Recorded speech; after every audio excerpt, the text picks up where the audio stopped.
Hola, muy buenos días. Hoy viernes ya último programa de la semana de Junta Médica. Y hoy, a diferencia de todos los programas que hemos presentado aquí, no vamos a hablar de una enfermedad, señores. Tampoco tenemos a médicos especialistas aquí en el programa, pero sí son especialistas, atención, en nuestro tema del día. Vamos a hablar de las neofamilias.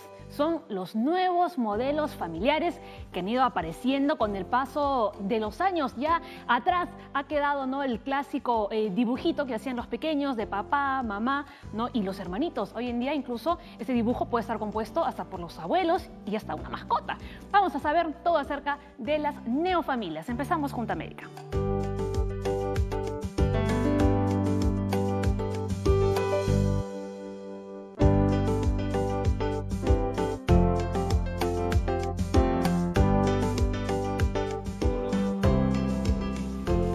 Nuestro hashtag del día es siempre en familia, así que como todos los días les repito, tenemos cuentas de Junta Médica en Twitter y también en Facebook. El hashtag lo van a ver durante todo el programa ahí en la pantalla y también pueden llamar al 619-0670. Recuerden que nuestro tema es neofamilias. Vamos a presentar a nuestros expertos invitados, ¿no?, en nuestro programa del día viernes.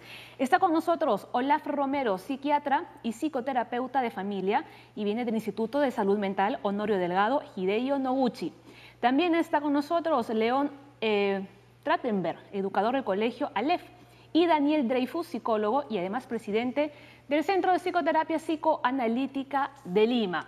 Y por primera vez verán que en el programa, ¿no?, nuestros invitados pues no están con la bata clásica de Junta Médica, y es que ellos no son doctores en sí, no son médicos, pero sí que son especialistas en nuestro tema del día. Bueno, hola, sí.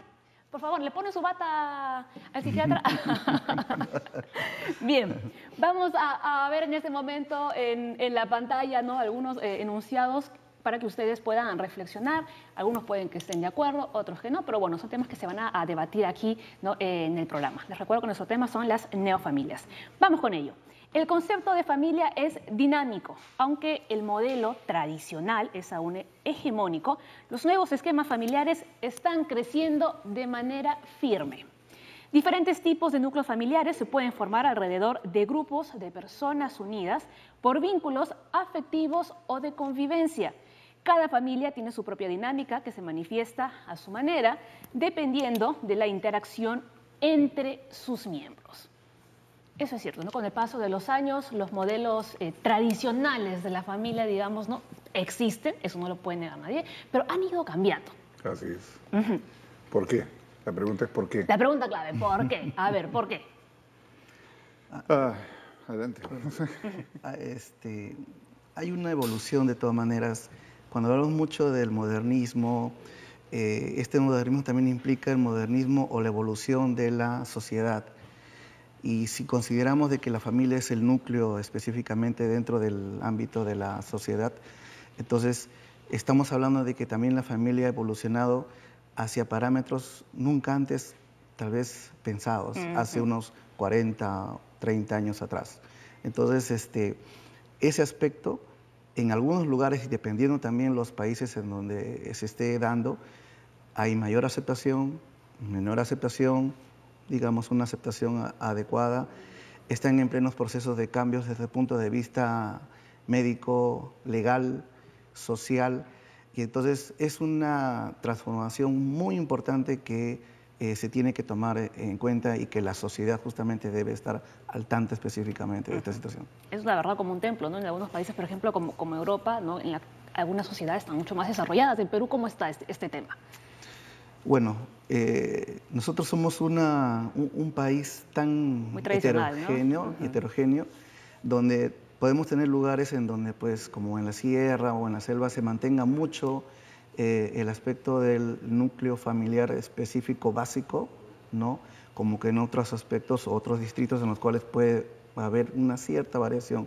Pero de manera general, todavía, digamos, se podría decir de que aquí en el Perú hay todavía ese tipo de concepto de familia tradicional. Concepto de familia tradicional, pero que está en un gran proceso de cambio y eso se ve mucho en la práctica diaria. Muy bien. ¿Algo que apuntar o ya podemos ir con nuestro caso del día? ¿Sí? Bueno, a mí lo que se me ocurre es que históricamente la familia que conocemos como tradicional tiene una existencia muy corta. Las familias desde el origen de la civilización eran familias donde había tribus más que familias y donde habían, digamos, podía haber un varón con varias mujeres. De hecho, en algunas tradiciones de algunas etnias es natural que un hombre tenga varias mujeres y tenga decenas o centenas de hijos. Las casas reales en Europa eran conocidas porque el rey tenía pues un montón de mujeres. Es decir, hay toda una tradición que más bien hacia la Edad Media, un poco después, empieza a tener ciertas restricciones por razones religiosas, por razones de buscar una cierta seguridad para un núcleo de subsistencia más cercano, para temas vinculados a herencias o a bienes, patrimonios comunes, que se va configurando un ideal de familia en el que hay un varón, una mujer, y de esa unión salen niños, y ese es el núcleo familiar, ¿no? de familia que denominamos tradicional, pero en realidad es una existencia efímera y es una existencia que depende mucho de la convención social. O sea, no necesariamente la naturaleza humana va hacia allá. Ahora, esta convención social se mantiene en un contexto en el que esa convención es valorada o en el que la convivencia entre estos miembros de esta familia es funcional, es apropiada, tiene vínculos muy fuertes de cooperación, de afecto. En el momento que eso se empieza a diluir, claro, ahí no hablamos de familia. Ese concepto de familia pues va haciendo replanteado, que es lo que ocurre en las últimas décadas, ¿no? Así es, ¿no? Ahora sí vamos a ver cuál es nuestro caso del día. Mis papás son divorciados, se separaron cuando tenía 10 años y mis abuelos han sido responsables de mi crianza. Hola, mi nombre es Andrea Treguer, tengo 27 años y tengo una gran neofamilia. Yo considero mi familia a mi mamá, a mi papá, a mis abuelos de parte de mamá y al esposo de mi mamá. Mi mamá dio a luz, estuvo el tema de la licencia por maternidad y de ahí me dejó con mi abuela. Y ella se quedó conmigo, o sea, era de lunes a viernes. Mi mamá me veía sábados y domingos porque no trabajaba, pero siempre tuve un lazo o sea, un lazo más fuerte con mi abuela porque yo la veía más días a la semana, ¿no? Y mi abuelo también, aunque él trabajaba la primera parte de mi infancia, pero de ahí cuando él se jubiló, ya estábamos los tres más en casa. Yo he venido a vivir con mi papá después de casi 9 años. O sea, yo ahorita tengo 27 y, o sea, realmente es reaprender a vivir con él. Porque, o sea, hace mucho, y además yo era muy chiquita, yo ya tengo otras cosas, ¿no? Yo ya tengo una forma de hacer mis cosas, estamos aprendiendo a llevarnos de nuevo, ¿no? La separación, el divorcio de mis papás fue un poco difícil para mí, porque ellos nunca discutieron en mi cara, o sea, no sabía que había algo mal, por así decirlo, ¿no? O que le estaban pasando mal, o que no se entendían. Ellos fueron muy discretos, muy maduros para llevar su relación y también para terminarla. O sea, ellos quedaron como amigos y ahora cada uno tiene su vida, pues, ¿no? Ahí escuchábamos a Andrea muy bien. El caso de Andrea es que ella tiene una familia extensa. Sí. ¿No? Sí, o sea, eso no es malo. Lo ideal en las situaciones actuales donde ambos padres trabajan muchísimos en horarios terribles y demás, en fin, ¿con quién se quedan los niños? Y si hay abuelos, fantástico, que mejor, porque los abuelos, una buena abuela, y por lo general la materna, es lo más, digamos, cercano. usual, lo más cercano para la mamá, ¿no? Lo más cómodo para la mamá es llevar a sus hijos donde su propia madre, aunque también hay abuelas, digamos, políticas del lado del padre muy buenas. Sin embargo, lo más, digamos, casi usual es más cómodo. Una chica entra casada con sus hijos a su propia casa de chica cómodamente por eso. Como co-criadores, los abuelos son sumamente eficientes, siempre y cuando acepten la autoridad de sus hijos como la máxima autoridad para sus hijos. Y no suplen el papel al final de los padres. No, que no los reemplacen, claro. Porque si no, yo lo que estaba pensando es en términos aritméticos, ¿no? Si la familia original es papá, mamá, hijo, ese hijo tiene dos padres como referentes principales, continuos, ¿no? Que estructuran su seguridad, su personalidad.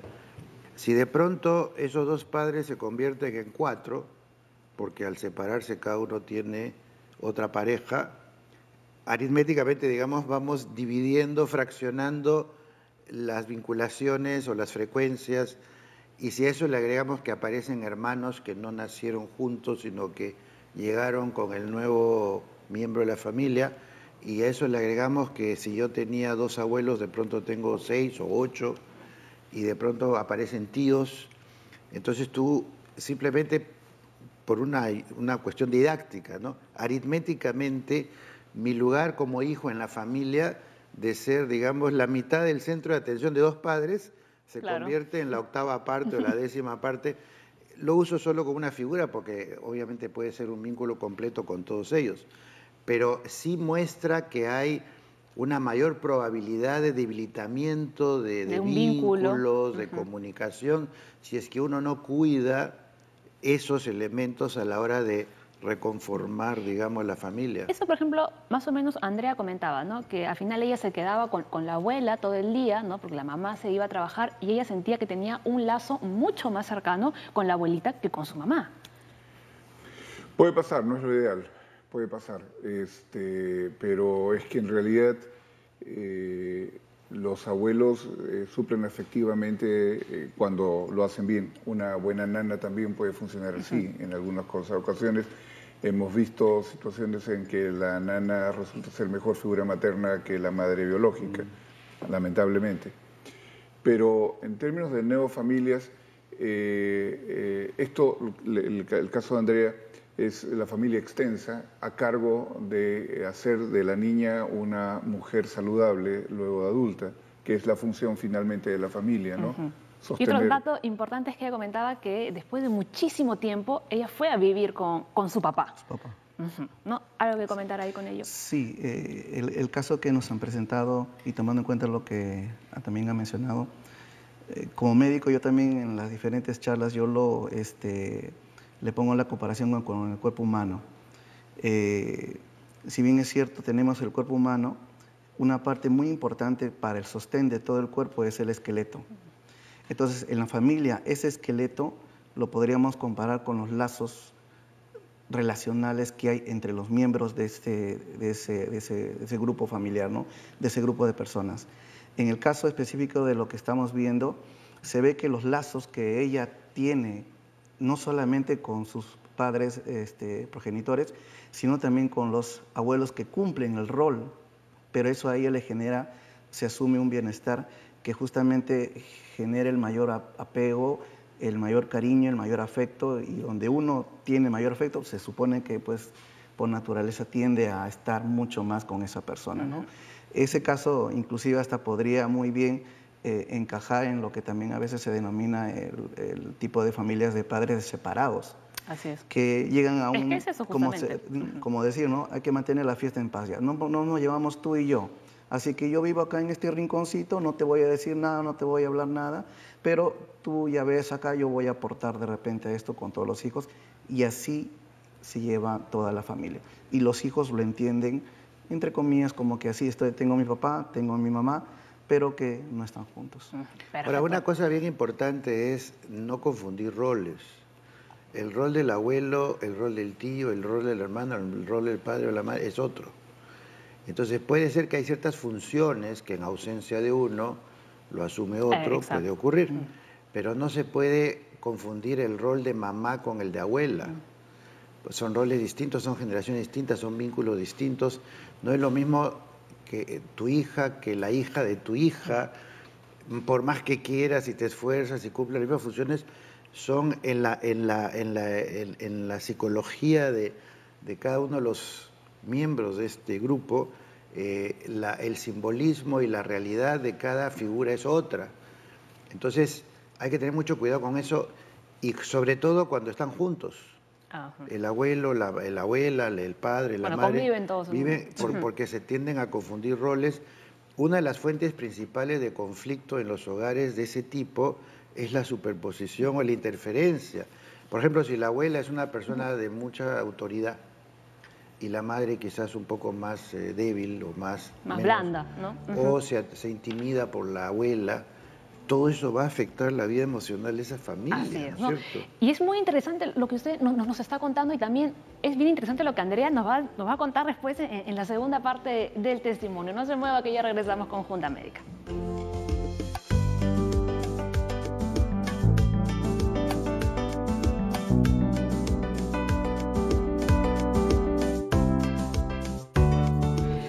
Nuestro hashtag del día lo están viendo, lo van a ver ahora en su pantalla, es Siempre en Familia, así que todas las consultas que tengan sobre nuestro tema, que son las neofamilias, envíelas a las redes sociales con este hashtag. Nos estaba comentando, ¿no?, el tema de mucho cuidado a la hora de suplir los roles de los padres, ¿no? Pero vamos a hablar también del tema de las familias numerosas y las monoparentales, que es el otro extremo que se está viendo, que siempre ha existido aquí, mejor dicho, en nuestro país, ¿no? A ver, vamos con ello. Sí. La monoparentalidad, que puede ser de realmente llevar a preocupación a muchísima gente, madres que tienen a sus hijos solas, resulta que no es una novedad. En nuestro país, y por razones de carácter social, factores sociológicos, ha llevado a que muchísimas mujeres críen solas a sus hijos, con padres ausentes, padres distantes, compromisos no concretados, abandonos parentales, y todo este tipo de cosas es una constante en nuestro país.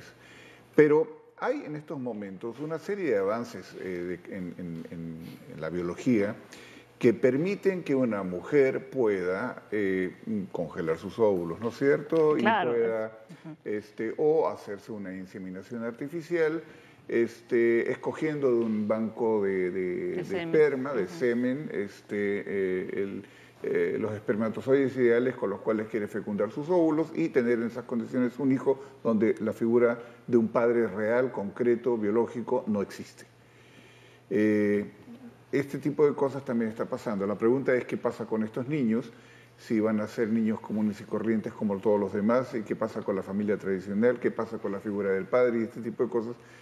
Pues hasta donde van los estudios aparentemente no pasa nada. Esto va fluyendo porque tenemos que tomar en consideración aquí lo que se llama funciones parentales, que sí, si hay un padre biológico y una madre biológica constantes, saludables y maduros, perfecto. Pero ocurre que aún habiéndolos, si no son saludables y maduros, tenemos familias disfuncionales y niños con muchos problemas. Ahí habría que aclarar, ¿no?, a qué nos referimos cuando hablamos de familias disfuncionales. Exacto.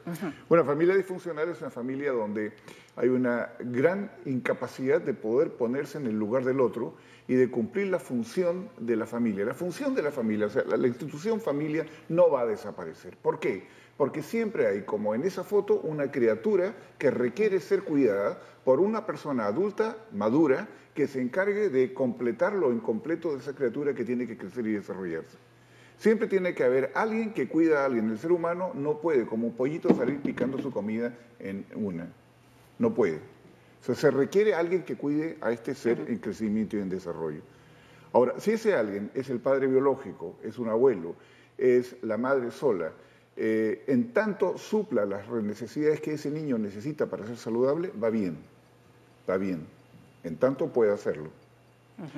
No todos pueden hacerlo, algunos sí. Y eso también pondría de manifiesto que no, el simple hecho de tener, ¿no?, la figura clásica de la familia significa que va a funcionar. No. Aparentemente puede que sean la figura clásica, pero es una familia totalmente disfuncional. Mira, un ejemplo bien sencillo. Vamos a suponer una pareja, papá, mamá y un hijo, y el hijo le pide a la mamá permiso para salir, la mamá dice no, el hijo le pide el permiso al papá, el papá dice sí.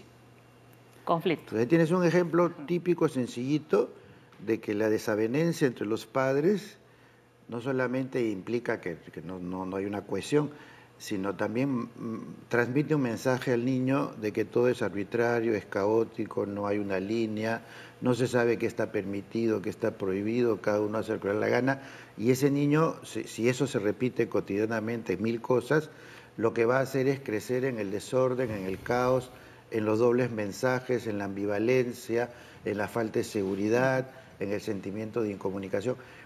Esa es una familia disfuncional, esa es una familia que no está creando un contexto en el cual el niño se siente seguro, se siente organizado, se siente orientado, se siente que hay una expectativa con respecto a lo que está permitido, lo que no está permitido, que le ponen límites.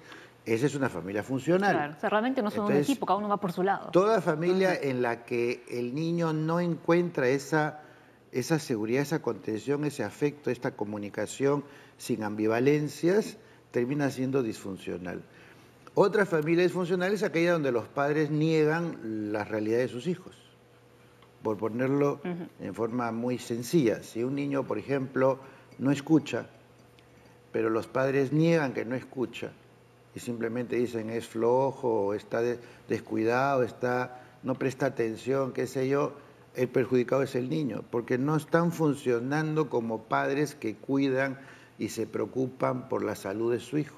Es decir, estoy poniendo ejemplos muy sencillos, muy concretos, simples, solamente para entender lo que significa una familia que es pro niño, funciona pro niño, y aquella familia que es anti niño, digamos. O sea, todo lo que hace es para terminar enredando a su hijo, confundiéndolo o generándole inestabilidad o inseguridad o desconfianza. ¿Y eso trae consecuencias ya para toda la vida de ese niño que va a ser un futuro adulto? Con toda probabilidad, pero no lo podemos afirmar felizmente de un modo categórico, porque hay muchos factores que podrían compensar en contra. Me refiero a algo que empieza mal, no necesariamente va a terminar mal. Sí, de hecho, hay familias, que tienen 4 hijos o 5 hijos, los crían igualito, y 2 o 3 están muy adaptados, son muy funcionales, y 1 o 2 no. Es la misma familia, o sea, no se puede evitar que los factores propios de cada niño jueguen en la manera como les va a afectar o no la manera como se configura la familia. Por eso es que los psicólogos han incorporado un tema traído de la física, en realidad, que se llama la resiliencia. Así es. Muy de moda ahora, además.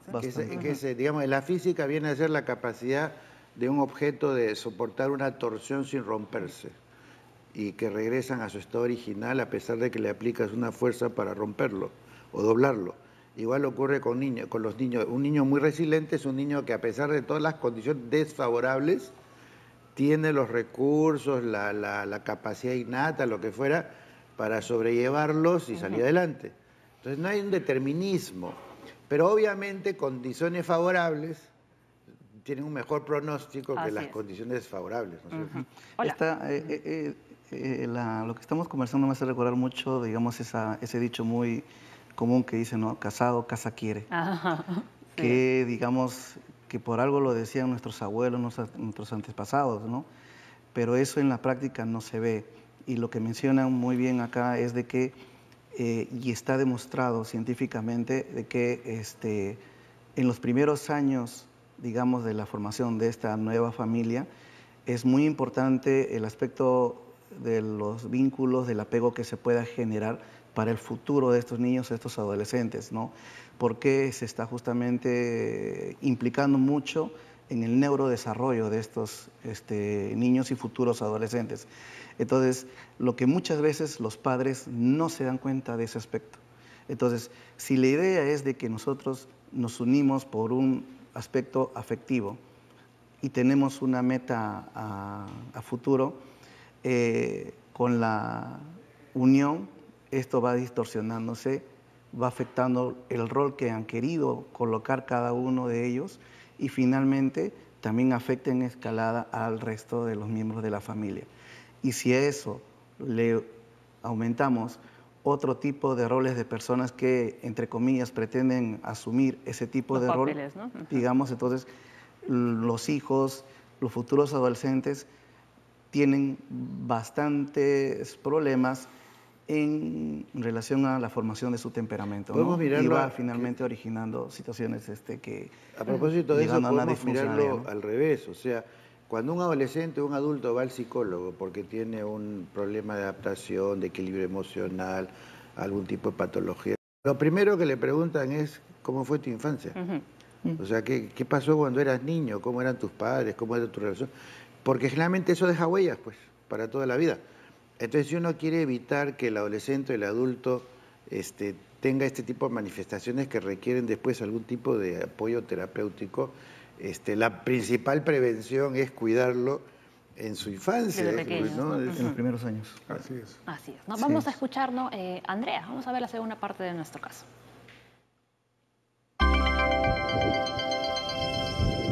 Es más, ahora creo que la gente se casa pensando que el divorcio es una opción, ¿no? Antes la gente se casaba y decía, o sea, le preguntas a mis abuelos y dicen, no, nosotros remábamos el mismo bote, ¿no? O sea, no nos dábamos por vencidos. Es más, mi abuelo, te voy a contar, mi abuelo no es mi abuelo, es mi abuelastro. O sea, mi abuelito, pero yo lo amo, lo adoro como mi abuelo porque él me ha criado, ¿no? Mi abuela conoció a mi abuelito ya teniendo a mi mamá y decidieron quedarse juntos. O sea, es más, ellos han decidido casarse religiosamente hace como 5 años, un poco más, y yo soy la madrina. Lo normal es papá, mamá, hijo, y que tengan su casa, ¿no? Y los abuelos viven en su casa. Pero no creo que deba ser mal visto, ¿no? O que deba ser estigmatizado de cierta forma.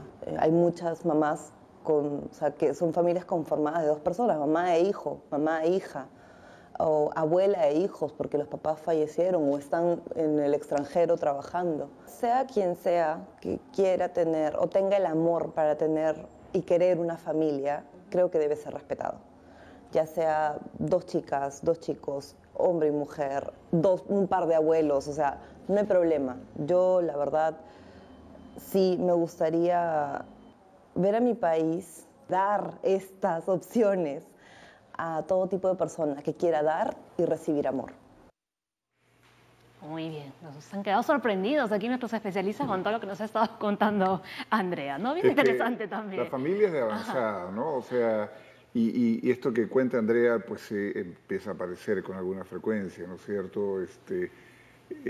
Antiguamente se fastidiaba a un niño diciéndole no te invitamos a nuestro matrimonio, ¿no? Pero ella es madrina del matrimonio de sus abuelos. Ah, o sea, sí. Entonces, ese tipo de cosas pueden estar pasando en estos momentos. Ahora, Andrea es una persona mayor y puede manejar con tranquilidad la ilógica que eso significa. O sea, el proceso mental para metabolizar estos vínculos parentales que no tienen la dirección de pirámide clásico, es muy difícil para un niño pequeño con procesos mentales más concretos, donde tiene que ver lo que de alguna manera infiere y le es en realidad imposible hacer una abstracción de esto, quién depende de quién y quién es el mayor y el menor, etcétera, lo que de alguna manera un niño pequeño entiende. Resulta muy difícil para un niño pequeño hablar de un tío que sea menor que él.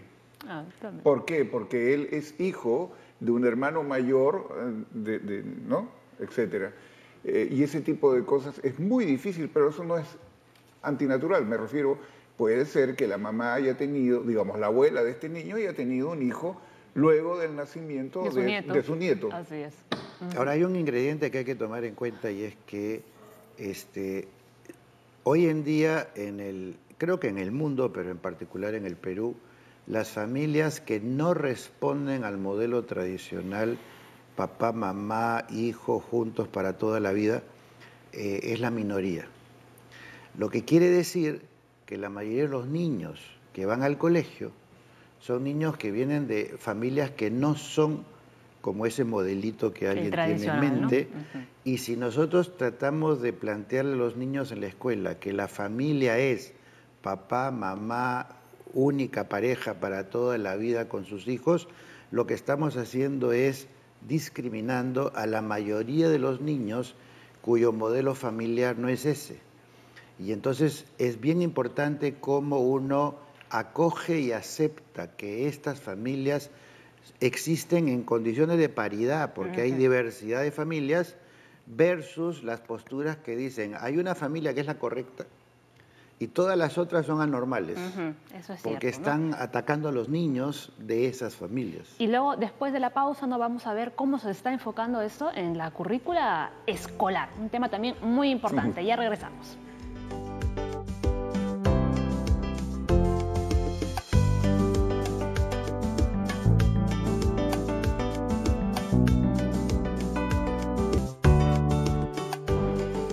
Continuamos hablando de las neofamilias aquí en Junta Médica, ¿no? Y habíamos dejado, ¿no?, el tema de cómo está el asunto en la currícula escolar, cómo se enfoca esto de los nuevos modelos familiares, ¿no? Porque como nos estaba comentando, a veces se tiende a discriminar, ¿no?, a las familias, que no es el típico papá, mamá, hijo. Efectivamente, ahora estamos viendo en el ambiente político toda una discusión sobre los textos escolares, la sexualidad, cómo incorporar el tema del terrorismo, en fin. Y a mí lo que me llama la atención es, primero, que se crea que porque algo se pone en un libro los alumnos lo van a aprender, ¿no? Porque eso está demostrado en el Perú que no existe. Basta mirar pues cómo egresan los chicos del colegio que han llevado pues cantidades de cursos y libros y exámenes y demás, y que de todo aquello que estudiaron entendieron muy poco, recuerdan menos. Pero, digamos, si suponemos que el texto refleja la ideología de los inspiradores del texto, más que lo que los niños van a aprender, porque los niños van a aprender de la calle, de la familia, de un sentido de realidad. El niño aprende de lo que ve, el niño no aprende de lo que alguien escribió en un libro, ¿no es cierto? Pero si vamos al tema de los libros como el lugar donde los depositan las autoridades del ministerio y demás, sus creencias, digamos, Así es. sobre lo que un niño debe aprender, lo que estamos viendo es un sistema absolutamente retrógrado, un sistema que no entiende para nada todo lo que existe en la investigación científica, en psicología, en educación, en neurociencia, con respecto a cómo se forma la identidad de una persona, con respecto a su sexualidad, con respecto a las realidades de las familias y con respecto al derecho básico en una democracia de que se considere a todas las personas iguales y no haya discriminación a los niños por razones familiares, religiones, raza, cultura, etc. Y aquí lo que se está planteando en los textos escolares es una discriminación, porque cuando tú planteas que hay un tipo de conformación que es correcta y las otras no, lo que estás diciendo es que todo aquel que corresponde a las otras es una persona inapropiada, inadecuada y demás, con lo cual estás estableciendo una jerarquía. Estos son los buenos, estos son los malos, estos son los niños normales, estos son los anormales. Esta es la familia correcta, esta es la incorrecta, y eso lo que genera es una discriminación a los niños de las familias que en este ideal no son las correctas. Entonces, toda esa discusión de que hay un modelo de relaciones, de familia, de pareja, de sexualidad, que es el correcto y todo el resto es anormal o incorrecto, lo que hace es discriminar a los niños, lo que es un pecado desde el punto de vista de los derechos humanos y la propia Constitución que establece la igualdad para todos los niños, exacto, independientemente, ¿no?, de su origen. Y aquí hablando también de tema de derechos, ¿qué pasa con las familias homoparentales, ¿no?, como estamos comentando también? Sí, es que cuando el niño aprende en su hogar, es el primer lugar donde aprende sus costumbres, sus creencias, los lazos que comienza él a entender dentro de un entorno social. El asunto es la marginación que finalmente puede llevar a esta situación, dada el aspecto sociocultural que tiene y vive la gente, y sobre todo el estigma que pudiese llevar hacia estas personas, que también es otro aspecto que es muy importante considerarlo. Entonces, eso genera en las personas, en los miembros y en estos niños, y encima si eso lo aumentamos, una educación, digamos, que le cambia lo que ellos han estado creyendo hasta ese momento, entonces les genera mayor confusión, y eso no es muy adecuado actualmente. Entonces, se está viendo mucho con estas neofamilias, ¿no?, como tú muy bien lo dices, las homoparentales, las que están ahorita actualmente ya queriéndose formar. Entonces, ¿qué les queda? Migrar migrar hacia otros lugares en los cuales sí consideren ellos que van a ser aceptados. Pero de alguna vez ellos también tienen que retornar a su lugar de origen, y ahí hay el desencuentro. Y este desencuentro genera muchos problemas, no solamente ellos que tienen la figura, digamos, de padre y madre, sino también, o de padres, a los hijos sobre todo. Ahora, valía la pena agregar, disculpa Daniel, Sí. que a veces una familia monoparental es mejor, más sana, que si está la pareja que hace daño a la familia. Eso ¿no? también es muy Claro, cierto, También ¿no? a veces la monoparentalidad es una situación preferida en una familia disfuncional. O sea, si digamos, voy a poner el extremo, un padre que es violento o es un padre que es maltratador, es preferible que no esté. ¿No es cierto? Claro, va a haber un daño por su historia, digamos, en la familia, pero por lo menos va a oxigenar un poco la familia que si se Totalmente, quedara totalmente porque de acuerdo. tienen que estar los dos padres, ¿no es cierto? Sí, Daniel, a ver. el punto es que hay que pasar por encima de creencias y mitos absolutamente falsos. Tipo, el hijo de una pareja monoparental va a tener problemas porque falta el padre o porque falta la La madre madre. también se puede Porque dar puede caso. ser un Ajá. padre que tenga solo hijos. En Estados Unidos hay un papá que es experto en peinado, famoso, además tiene un blog maravilloso de cómo peinar a la hija, da clases, entonces es padre solo y tiene una hija linda. O sea, y la figura es qué pasa con los hijos de familias de homosexuales, por También. ejemplo, ¿no? O sea, ¿va a ser ese niño homosexual? No. Y ahí justo hay una consulta, ¿no? En las redes sociales, Zenaida Sofía dice, ¿qué opinión tienen de que ahora se normalicen las relaciones homosexuales y por ende el matrimonio entre ellos? ¿Esto afecta a los niños? No necesariamente. Es que hay que hablar de funciones parentales. La función parental es lo que hay que hacer con un niño cuando uno está con el niño. ¿De acuerdo? Si yo, hombre, estoy con mi hijo o mi hija y se cae y se raspa las rodillas, pues la recojo y le curo las rodillas. Eso es función materna. Si yo le doy de comer a un hijo o le cambio pañales, lo cuido, lo abrigo, eso es función materna. Eso lo puede hacer un hombre o lo puede hacer una mujer. Así es. Pero si yo, padre o madre, hombre o mujer, me encargo de ver las tareas, de dar los permisos, de firmar las cosas, es función paterna, simbólicamente hablando. Eso lo hace la crianza actual, adecuada y que hace niños más saludables, son adultos responsables por la construcción de esa personalidad, haciendo lo que deben hacer con esa persona en el momento en que el niño lo necesite.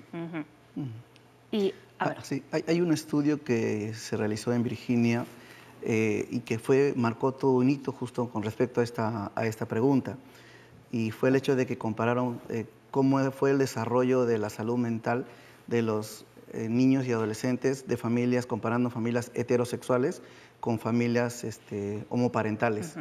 Y encontraron de que en las familias más bien de homoparentales había mejores lazos de punto de vista afectivo comparando con los niños que eran heterosexuales, ¿no?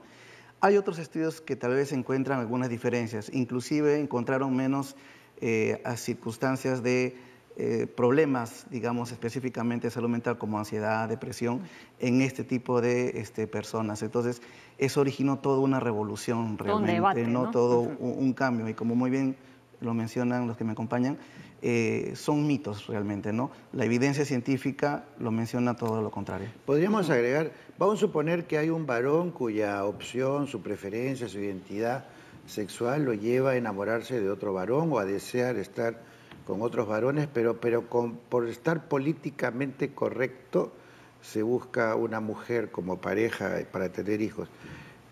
¿Tú crees que eso no va a afectar no solamente a él como padre, sino a la pareja? Exacto, y al niño que va a tener que vivir con identidades falsas porque los niños perciben todo?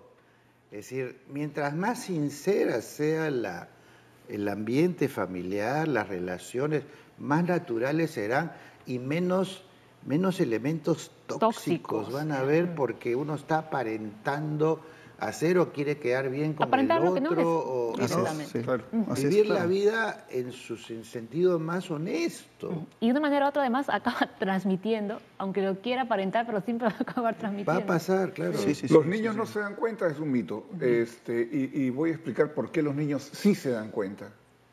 Todo lazo de apego que hay entre un bebé y un niño, y un adulto, y que es absolutamente necesario para el crecimiento emocional saludable, un buen lazo de apego, es un lazo fundamentalmente afectivo. Una madre interpreta a su hijo no porque el hijo le dice tengo hambre, estamos hablando de un bebé recién nacido. La madre lo interpreta, lo lee porque también lo siente de alguna manera. Incluso entre madre y bebé en lactancia hay un ritmo, ¿no? Si la madre se retrasa, inmediatamente se le empiezan a mojar la blusa porque sale la leche sola. Hay un lazo afectivo profundo, donde la madre interpreta que el bebé cuando llora, llora de una forma distinta, cuando está con sueño, cuando hay que cambiar los pañales, Hay una conexión. o tiene hambre. Hay una conexión afectiva. Esa conexión afectiva no se pierde nunca durante toda la infancia. Los niños siguen interpretando afectivamente su entorno. Lo que ocurre es que con el ingreso de la verbalización nos volvemos como más racionales y dejamos de darle importancia al afecto que hay ahí inherente. Nuestros hijos son una caja de resonancia de nuestros afectos. Si yo llego estresado, con mal humor en mi casa y lo único que quiero es que haya paz y tranquilidad, encuentro todo lo contrario. Porque nuestros hijos se contagian de eso que estoy sintiendo y no entendemos por nada. ¿Qué está pasando? Un ejemplo que lo saben perfectamente bien todos los padres con niños chicos. Ese día que los papás quieren que los niños se duerman rápido porque tienen un compromiso a la noche, ¿qué pasa? Nunca No duermen. ¿Qué pasó ahí?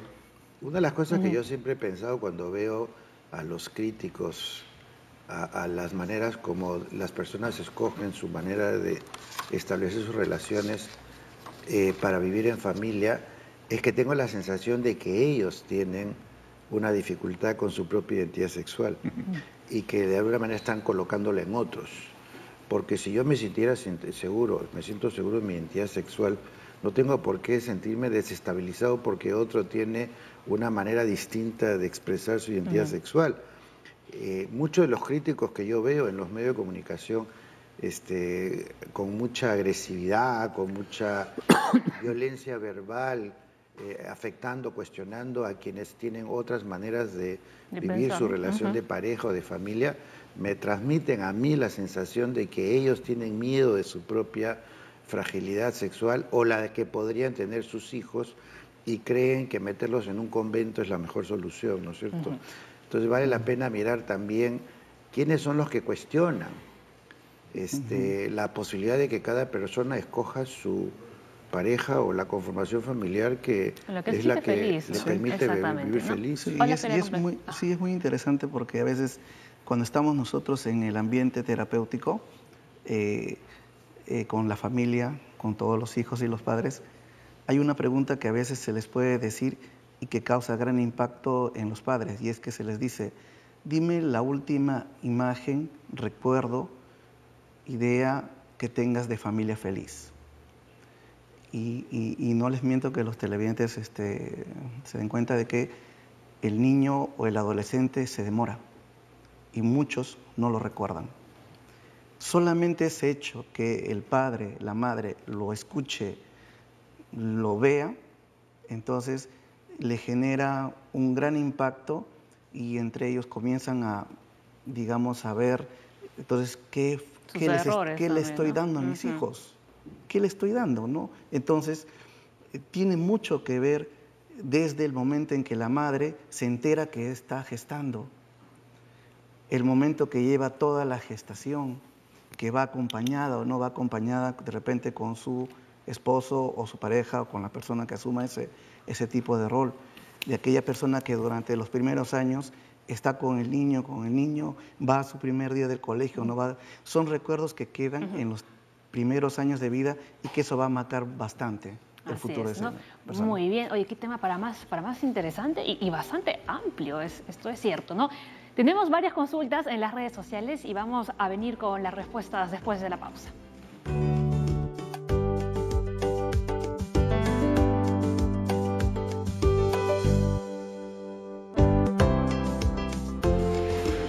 nuestro segmento Salud en Acción en colaboración con el Ministerio de Salud. Un informe muy importante que va sobre el bullying.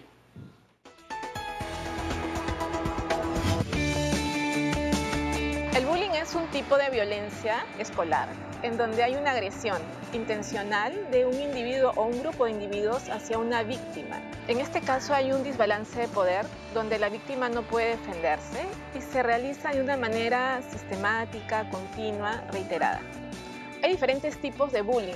El verbal, en donde hay insultos, agresiones, apodos, el físico, donde inclusive pueden haber golpes, entre otras cosas, el psicológico y también el relacional. El adolescente víctima de bullying suele mostrar indicadores de ansiedad, de depresión, de temor y rechazo a ir al colegio. Son chicos que van cambiando su manera de ser, que se vuelven más sumisos, aislados, temerosos, que lloran con más facilidad, que tienen problemas para dormir, para comer, pueden bajar su rendimiento escolar. Puede verse afectado tan intensa y gravemente que puede llegar al suicidio. Y entonces nosotros como sociedad tenemos que intervenir. En el caso de los agresores también pueden haber algunas manifestaciones, generalmente problemas de conducta, hay también problemas de aprendizaje, problemas de baja autoestima, inclusive sentimientos como de soledad. Entonces el agresor también necesita recibir apoyo. Los adolescentes pueden también, sobre todo aquellos que tienen confianza en sus padres, contárselo, ¿no? Y ahí la intervención de los adultos también puede ayudar muchísimo.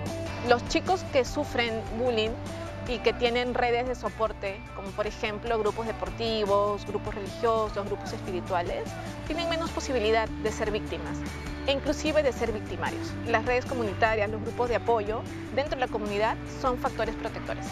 Si el adolescente víctima de bullying sufre una afectación emocional intensa, severa, es importante que el padre de familia, la madre de familia pida una ayuda especializada en un centro de salud mental comunitario, que podemos intervenir y poder ayudar a esa persona antes de que esa afectación se siga cronificando, se haga mucho más severa. Bueno, el bullying, otra gran epidemia también, ¿verdad? Muy frecuente que se está dando y que es motivo muchas veces de consulta hasta legal en las instituciones de salud mental, pero como muy bien lo dice mi colega, la doctora Caballero, es que tiene que ver mucho el grado de comunicación que hay también entre el hijo con los padres. Para poder comunicar lo que le está sucediendo. Los padres se ¿no? están convirtiendo ahora en padres dadores, en que solamente se dedican, piensan que dando el aspecto económico, ya con eso están cumpliendo su función o su rol. Pero hay otros aspectos, y es algo que yo quisiera recalcar acá, ¿no?